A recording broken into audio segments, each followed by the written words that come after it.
Second year में chemistry chemical kinetics session में प्रथम कोट की अवक्रिया, उसकी विशेषताएं तथा उसका समाकलित वेग नियम के विषय में पढ़ेंगे। केमिकल काइनेटिक्स में अभी तक आप वेग नियम समीकरण और शून्य कोट की अवक्रिया तथा उसका समाकलित वेग नियम पढ़ चुके हैं।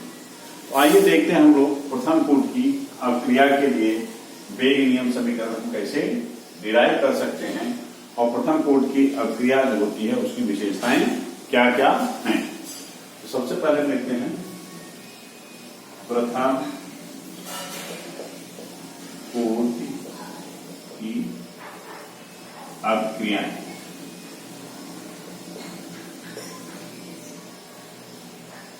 इसे हम फर्स्ट ऑर्डर रिएक्शन करते हैं। बच्चों, फर्स्ट ऑर्डर रिएक्शन में जैसा कि नाम से क्लियर है, प्रथम कोट की अवक्रियाएं वे अवक्रियाएं होती हैं जिसमें अभिकारकों अभिक्रिया का वेग अभिकारकों की सांद्रता के प्रथम घात के अनुक्रमानुपाती होता है। जैसे कि हम एक अभिक्रिया अगर ले लेते हैं, A gives out product P. यहां पर अगर एक प्रथम कोट की अभिक्रिया होगी, इसका वेग नियम समीकरण होगा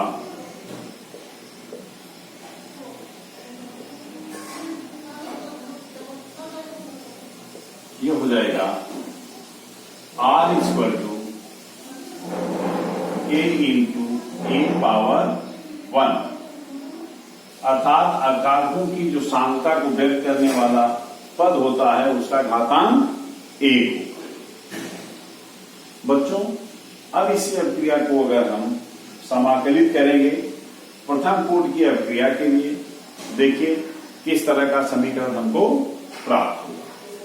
अब हम देखते हैं A टू P के यानी A से P बनने की अभिक्रिया में मान लेते हैं प्रारंभिक सांद्रता, जिसे इनिशियल कंसंट्रेशन कहते हैं।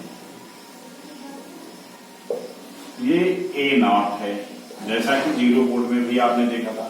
इसका सांद्रता 0 होगा। T समय पर मान लीजिए इसका सांद्रता A बचा हुआ है और इसका सांद्रता बढ़ करके P हो गया। बच्चों, हमें प्रोडक्ट के सांद्रता से ज्यादा मतलब नहीं होता है समाकलन वेग समाकलन में। हम देखेंगे अभिकारकों की सांद्रता। अब यहां पर एक चीज आपको क्लियर करना है, A की प्रयुक्त मात्रा क्या होगी? ये हो जाएगी A0 माइनस A, क्योंकि A बची हुई मात्रा है, A0 प्रारंभिक मात्रा है। तो अगर हम कुछ मात्रा ले लेते हैं और कुछ खर्च हो गई, शेष बची हुई है, तो खर्च हुई मात्रा को प्रारंभिक मात्रा से बची हुई मात्रा को माइनस करके हम प्राप्त कर लेते हैं। इस तरह से हमें प्रयुक्त मात्रा भी प्राप्त हो सकती है। अब हम लोग देखेंगे कि प्रथम कोट की अभिक्रिया के लिए वेग नियम समीकरण के अनुसार अगर हम देखें, R इक्वल टू है K इंटू A का कंसंट्रेशन पावर 1 और R को आप जानते हैं व्यक्त किया जाता है माइनस dA अपॉन dt से, जहां पर R किसी समय विशेष पर अभिक्रिया का वेग है। जैसे T समय पर अभिक्रिया का वेग हो सकता है, T1 पर हो सकता है, T2 पर हो सकता है, किसी समय विशेष पर अभिक्रिया का वेग है। अब बच्चों, किसी समय पर अभिक्रिया वेग को इंस्टेंटेनियस रेट ऑफ रिएक्शन या तत्क्षणिक वेग भी कहा जाता है।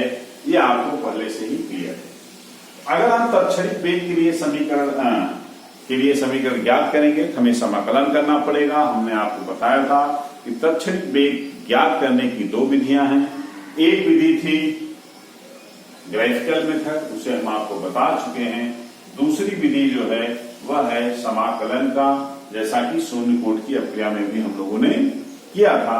यहां पर अगर हम देखते हैं तो आज की जगह पे हम लिख लेंगे माइनस dA अपॉन dt और तब वेग नियम समीकरण हो जाएगा समीकरण 1 के अनुसार minus dA upon dt equal to K को बच्चों हम लोग K1 लिख सकते हैं। K1 is the far rate constant of first order reaction, यानी प्रथम कोटि की अभिक्रिया का वेग स्थिरांक अगर K1 से लिखा जाए minus D upon D T equal to हो जाएगा K1 a पावर 1 या a सिंपली हम लिख सकते हैं।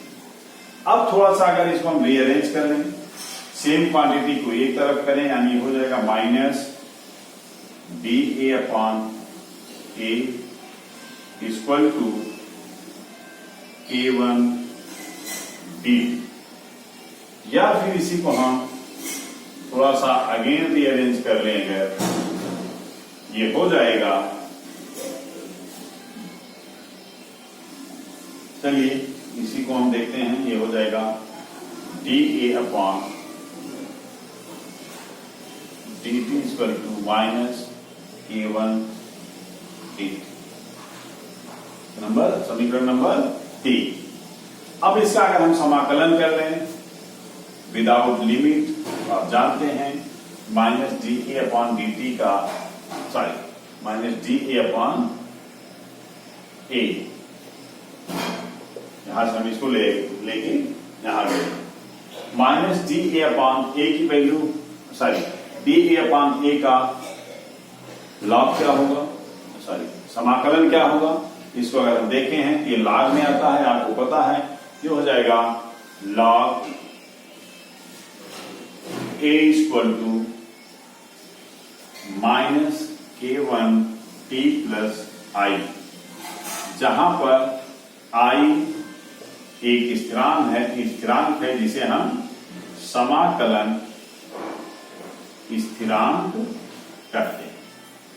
ये आप जानते हैं, मैथ में पढ़े होंगे, नहीं पढ़े हैं सिंपली जान लीजिए, जब भी विदाउट लिमिट किसी भी चर का हम समाकलन करते हैं तो हमेशा एक समाकलन स्थिरांक लिया जाता है जो प्रारंभिक स्थिति को लिंक। बच्चों अब हम देखेंगे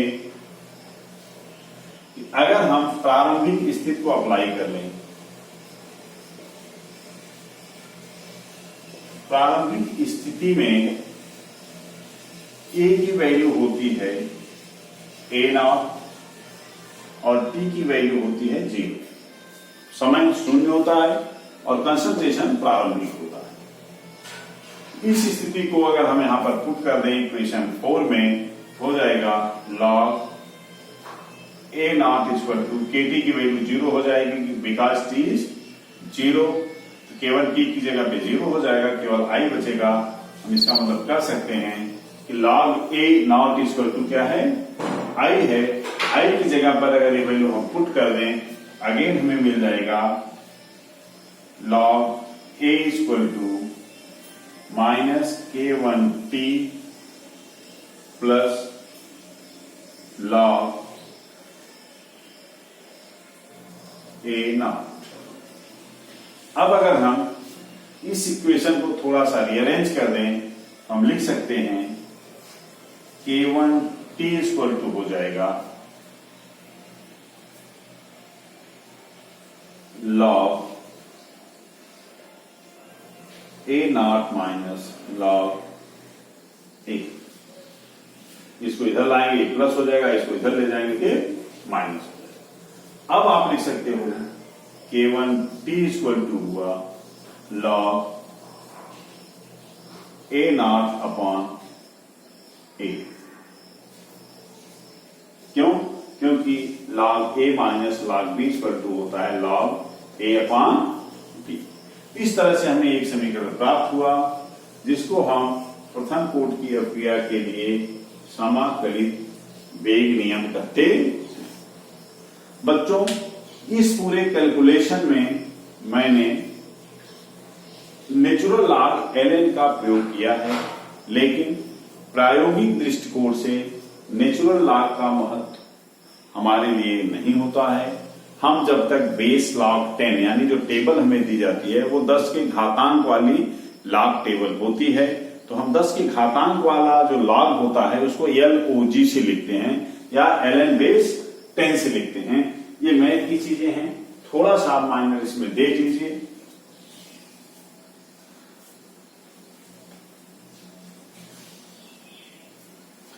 देखिए, नेचुरल लॉग को ln से लिखते हैं। इसका बेस 0 होता है, अगर बेस 10 नेचुरल बेस होता है, अगर इसका बेस 10 कर दें तो हो जाएगा लॉग बेस 10, और लॉग बेस 10 को हम लिखते हैं LOG से।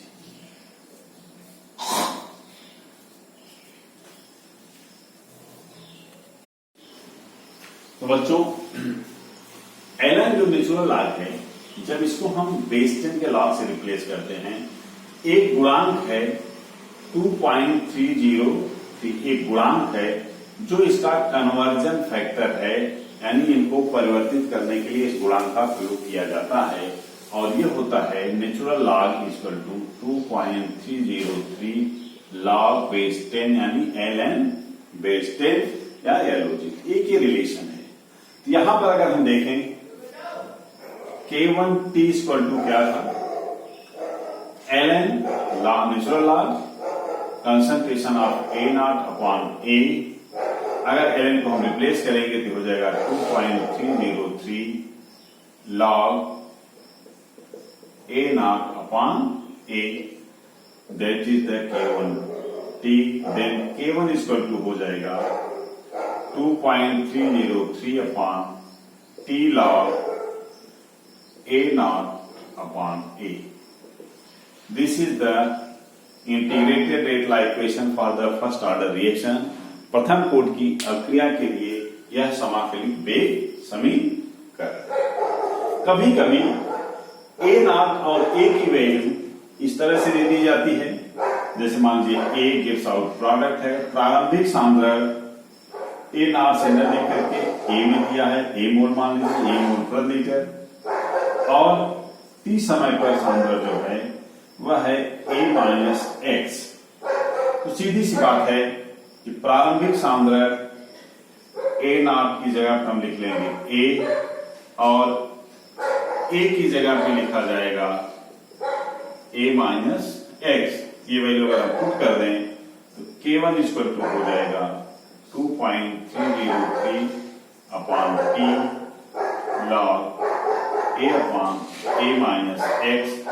बहुत सी बुक में और बहुत बार कैलकुलेशन में हम इस तरह के टर्म्स को यूज करते हैं। A0 और A की जगह पे A upon A minus x लिखा जाता है।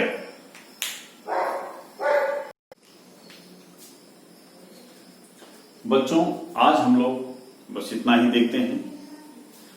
कल हम इसकी विशेषताएं देखेंगे कि प्रथम कोटि की अभिक्रिया की विशेषताएं क्या होती हैं। धन्यवाद।